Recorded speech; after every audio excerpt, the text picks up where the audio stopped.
किसी ने क्या खूब कहा है, समय से भी ज़्यादा कीमती होती हैं भावनाएं। समय से भी ज़्यादा कीमती होती हैं भावनाएं। और जहाँ आपकी भावनाओं की कद्र न हो, वहाँ इन भावनाओं को खर्च मत करिए, वहाँ से चले जाइए। आज का कलयुगी इंसान मौसम की रफ्तार से भी तेज़ रंग बदलता है, अपनी ज़रूरत के हिसाब से ऐसे बदल जाता है। जब तक आपके सामने है, आप ये मान के चलिए कि आपकी उसको ज़रूरत है। जैसे ही उसकी ज़रूरत आपसे ख़त्म होती है, वो एक ऐसे रंग बदलता है कि आप देखते ही रह जाते हैं। नमस्कार, मैं सीमा बसीन आज फिर आप सबके सामने उपस्थित हूँ एक बहुत ही मोटिवेशनल कहानी के साथ। और हमारी आज की कहानी का शीर्षक है सबक। सबक जो कहानी है वो एक औरत की कहानी है। एक औरत रोज़ अपने परिवार के लिए, परिवार के सदस्यों के लिए रोटियां बनाती थी, खाना बनाती थी। और खाना बनाने के अंत में 2 रोटी हमेशा फालतू बनाती थी। और उन 2 रोटियों को वो लपेट कर उसके किचन में सड़क की तरफ एक आला था। आला जानते हैं ना क्या होता है? छोटी सी खिड़की होती है जिसको कि आला बोलते हैं। तो वो रोज़ 2 रोटी वहाँ, आखिर की 2 रोटी लपेट के उस आले में रख देती थी कि जो भी ज़रूरतमंद होगा, जो भी भूखा होगा, वो यहाँ से रोटी निकाल कर खा लेगा। और रोज़ वहाँ पे एक कुबड़ा भिखारी गुजरता था जो उन 2 रोटियों को ले जाकर खा लेता था।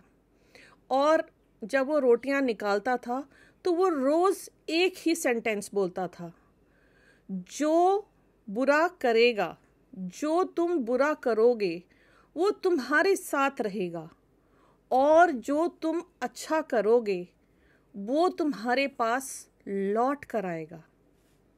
मैं एक बार फिर बोलती हूँ, जो तुम बुरा करोगे वो तुम्हारे पास रहेगा, और जो तुम अच्छा करोगे वो तुम तक लौट कर ज़रूर आएगा।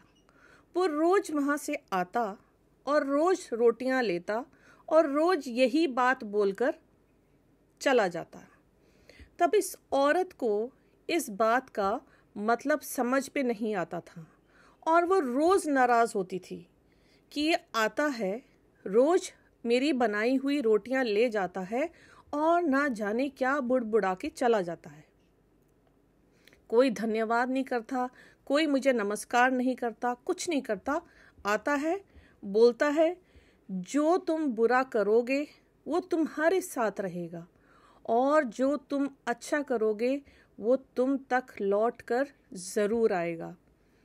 तो ये सिलसिला रोज़ का था, रोज़ चल रहा था। तो एक दिन उस औरत को बहुत गुस्सा आया। उसको मतलब समझ में नहीं आ रहा था कि इस बात का मतलब क्या है और ये क्यों रोज़ मुझे ये बोल के जाता है। तो वो गुस्से में इतनी आग बबूला हो गई कि उसने सोचा कि आज मैं इस कुबड़े भिखारी का अंत ही कर देती हूँ। तो गुस्से में उसने क्या किया कि जो वो पेड़े निकाल रही थी 2 रोटियों के लिए, आखिर की 2 रोटियों के लिए, उसने क्या किया कि उन 2 पेड़ों में उसने जहर मिला दिया।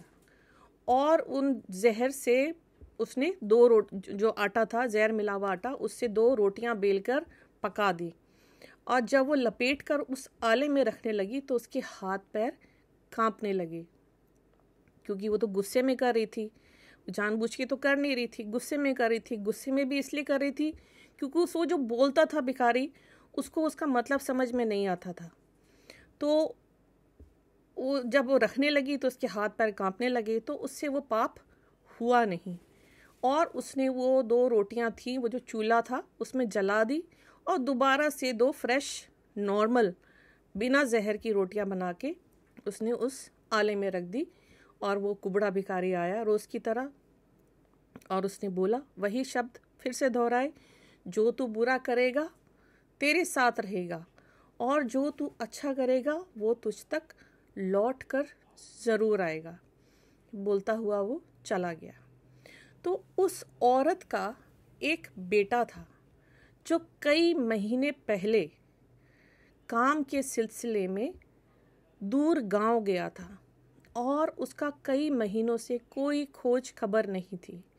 तो वो औरत जो थी वो रोज़ अपने उस बच्चे का, बेटे का इंतज़ार किया करती थी। तो क्या हुआ, उसी दिन शाम को दरवाजे पर दस्तक हुई, और इस औरत ने जाकर दरवाज़ा जब खोला तो इसके आश्चर्य का ठिकाना नहीं रहा, क्योंकि इसका वो बेटा वहाँ पर सामने साक्षात खड़ा था, लेकिन बहुत कमज़ोर, मुरझाया हुआ, कपड़े फटे हुए थे, हाल उसका इतना बिगड़ा हुआ था कि वो औरत उसको देखकर थोड़ी देर पहचान ना पाई। और दरवाज़ा खुलते ही वो बेटा जो है अपनी माँ के गले लग गया। और जब वो अंदर लेकर आई अपने बेटे को, तो बातों के सिलसिले में उसने बताया कि मैं इतने दिनों से काम के सिलसिले में भटक रहा था, और मैं इतने बुरे हालात में रहा कि मैं घर तक पहुंच ही नहीं पाया, और आज भी जब मैं ट्रेन से उतरा तो मेरी भूख के मारे इतनी बुरी हालत थी कि मैं बेहोश हो गया। उस वक्त एक कुबड़े भिखारी ने मुझे अपनी गोद में जगह दी, और उसके हाथ में 2 रोटी थी, और उसने कहा कि मैं रोज़ ये रोटी खाता हूँ, और आज मुझे लगता है कि तुम्हें इस रोटी की ज़्यादा ज़रूरत है। और उसने वो 2 रोटी मुझे खिला दी, और तब मैं हिम्मत जुटा पाया हूँ चल कर आप तक, अपने घर तक आने का। ये सुनना था कि उस औरत के तो रोंगटे खड़े हो गए, मानो उसके पैरों के नीचे से ज़मीन ही खिसक गई थी। याद है ना क्यों? क्योंकि वो 2 रोटियां इसी औरत की बनाई हुई थी, और इसी औरत ने उस कुबड़े के लिए इसी दिन जहर मिली हुई रोटी रखने का पूरा इंतज़ाम किया था।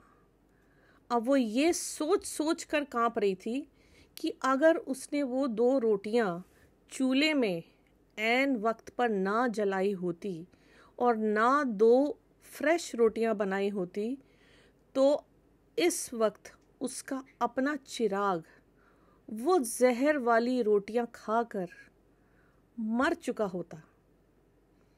तो इसलिए हमें कभी भी जब हमारे मन में आए कि हमने कोई अच्छाई करनी है, तो हमें अपने आप को कभी रोकना नहीं चाहिए। अच्छाई कर, कुएं में डाल। सामने वाला उसको किस तरह लेता है, क्या सोचता है, ये हमारा काम नहीं है, और हमें इसका ढिंढोरा पीटने की भी कोई ज़रूरत नहीं है।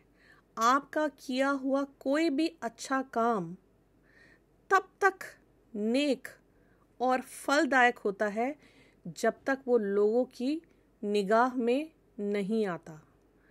जब आप उसका बखान पूरे नगर में ढिंडोरा पीट कर देते हैं, तो वो नेक काम रहता ही नहीं, वो एक दिखावा बन जाता है। इसलिए अपने जीवन में जब भी आप कोई अच्छा काम करें तो उसका ढिंडोरा बिल्कुल ना पीटें। तो इस कहानी का भी सबक यही है। क्या सबक है इसका, बताइए मुझे। इस कहानी का सबक है कि हमेशा अच्छा करो, और अच्छा करने से अपने आप को कभी मत रोको, फिर चाहे उसके लिए समय आपकी सराहना करे या ना करे। कई लोग लोगों को दिखाने के लिए अच्छा काम करते हैं,